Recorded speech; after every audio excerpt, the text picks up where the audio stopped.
Сайн байцгаана уу үзэгчдээ. Өнөөдрийн бичлэгтээ би дэлхийн хамгийн том, хамгийн хүнд, хамгийн нууцлаг номын талаар ярилцах гэж байна. Энэ номыг Codex Gigas гэж нэрлэдэг. Монгол хэл рүү хөрвүүлвэл авраг бичмэл гэсэн утгатай. Гэхдээ олон хүн үнийг эрдвэл читгэврийн библи хэмээн нэрлэдэг.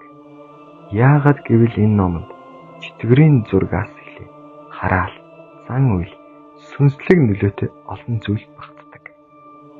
Тэгвэл энэ ном яаж үссэн юм бол? Үнэхээр читгэврийн оролцоодоо бичигдсэн үү? Эсвэл зүгээр нэг домог? Таны толгойг эргүүлж мэдэх хэрдгийлгэм түүх одоо эхлэх гэж байна. Духлан суугаад таалан соёо. Codex Gigas гэж яг юу вэ? Codex Gigas бол 13 дугаар зуунд Европт бичигдсэн авраг гар бичмэл. Энэ ном 92 см өндөр, 50 см өргөн, 22 см зузаан бөгөөд 75 кг цэнтэйг. 310 гарын хуудас бүхий энэ номыг бичгэднийг 160 гаруй өхрийн арьс ашиглагдсан гэж үздэг.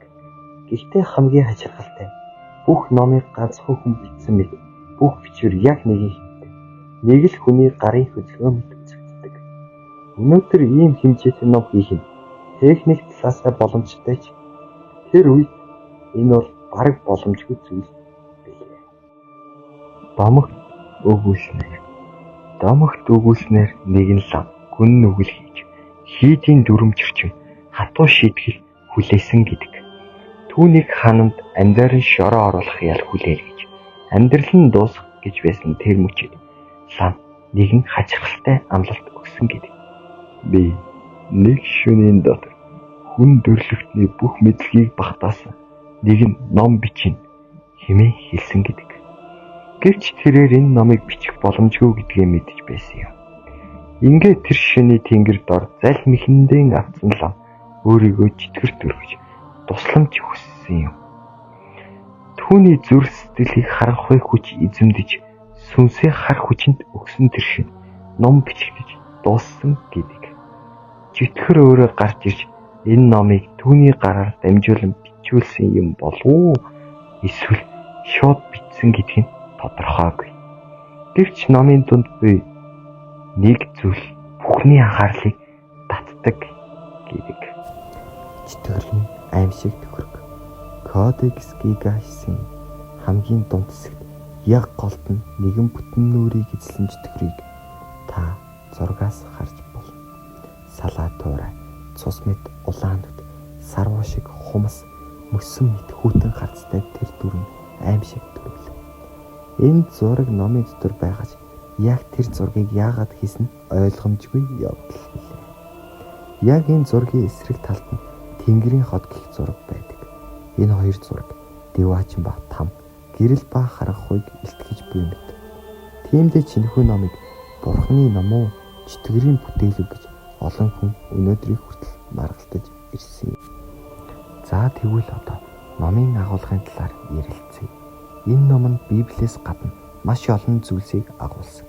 Эртний ангаах ухааны номлол, одон орон судлал, астрологийн зурлага, гэмт хэрэгтнүүдэд зориулсан зан үйл, хараалын шүлгүүд, итгэхэд бэрх шидэд домог ба тарин зэргийг агуулсан гэдэг. Нэг ёсондоо энэ ном хүн төрлөختний бүхий л мэдлэгийг багтааж, үүнийг уншсан хүнд Бурхан мэт бүхнийг мэддэг болгох зорилготой байсан ч байж мэднэ. Codex Gigas-ийн түүхэн аялал. Эхэндээ Чехийн Подлечицын нэртэй жижиг хийдэд хадгалагдаж байна. Тэндээс Праг руу дараа нь Родольф 2 дугаар хааны номын санд хүргэгдсэн гэдэг. Гэвч 1648 онд Шведийн айрам Прагийг эзэлж энэ номыг олзлон Стокхолм руу авч явсан байдаг. Өнөөдөр энэ ном Шведийн үндэсний номын санд хадгалагдаж олон хүний сонирхлыг татсан хэвээр байна. Хараалын шалтгаанууд. Түүхэн тэмдэглэснээр энэ номыг эзэмсэн зарим хүмүүс хачирхалтай байдлаар мөхсөн байдаг. Зарим хийдэн шатсан, зарим номын сан устан үгүй болсон гэдэг. Рудольф хаан өөрөө сүлдээ сэтгцийн өвчтөй болсон гэх түүхч бий. Кодекс Гигасыг уншиж судалсан хүмүүсийн дунд нойрог үдэл, сэтгэл готрал, хий үзэгдэл өвдсөн гэх мэт яриач байдаг. Энэ бүгд тохиолдлын давхцал уу? Эсвэл ном өөрөө нэг төрлийн сүнслэг амьтан юм. Кодекс Гигас бол зүгээр нэг ном биш. Энэ бол түүх, домог, ухаан, айдас, хүсэл бүхнийг нэг дор багтаасан бүтээл.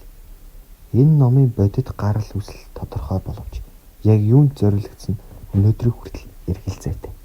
Хүн төрлөختөн үүнийг үнэхээр судлах ёстой юу? Эсвэл зүгээр орхих ёстой юу? Та үүнийг хараалтай гэж бодож байна уу? Эсвэл зүгээр л гайхамшигтай гар бичмэл гэж юу?